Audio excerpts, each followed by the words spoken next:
SDP ഞാനോട് ഒരു പണക്കം ഉണ്ടായിരുന്നില്ല. പക്ഷേ എന്നാന്ന് വെച്ചാൽ SDP എനിക്ക് അതിന് മുമ്പ് വോട്ട് ചെയ്തിട്ടുള്ള SDP കൊലപാതക രാഷ്ട്രീയം തുടങ്ങിയപ്പോൾ ഞാൻ എതിർത്തു. കാരണം ഈരാറ്റുപേട്ട തന്നെ ഒരു പ്രമുഖ വ്യക്തിയുടെ കാല് അവർ വെട്ടിക്കളഞ്ഞു.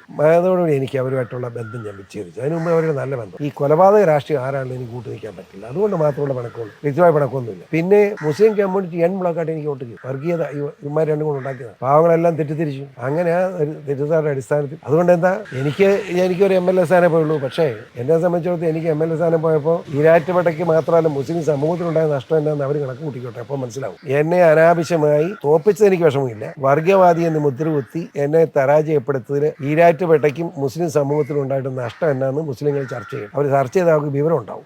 എന്നെ ഞാൻ ഉപദ്രവിക്കാൻ വിടുമോ? എനിക്ക് തോൽപ്പിച്ചതല്ല എൻ്റെ വിരോധം. വർഗീയവാദിയാക്കി എന്നുള്ളതാണ് എൻ്റെ വിരോധം. അതിന് പരിഹാരം ഉണ്ടാക്കാതെ എൻ്റെ വൈരാഗ്യം തീരും. അത് പരിഹാരം ചെയ്യും. എനിക്ക് ഇലക്ഷൻ വോട്ട് ചെയ്യണ്ട. അവർ ഇഷ്ടമുള്ളത് വോട്ട് ചെയ്തു. പക്ഷേ എന്നെ വർഗീയവാദി എന്ന് വിളിച്ചത് തിരുത്തണം. അല്ലെങ്കിൽ ഞാൻ വർഗീയവാദി തന്നെ പറയും. ഇനിയും പറയും. അത് പറയരുതെന്ന് എൻ്റെ ആഗ്രഹം. ഇവന്മാരെന്നെ വർഗീയവാദി എന്ന് പറഞ്ഞത് വർഗീയത തന്നെ പറയും. അത് പറയിക്കാതിരിക്കണമെങ്കിൽ അവന്മാരെ ഞാൻ വർഗീയവാദി അല്ലെന്ന് എൻ്റെ അടുത്ത് ഇവിടെ വന്ന് പറയണം.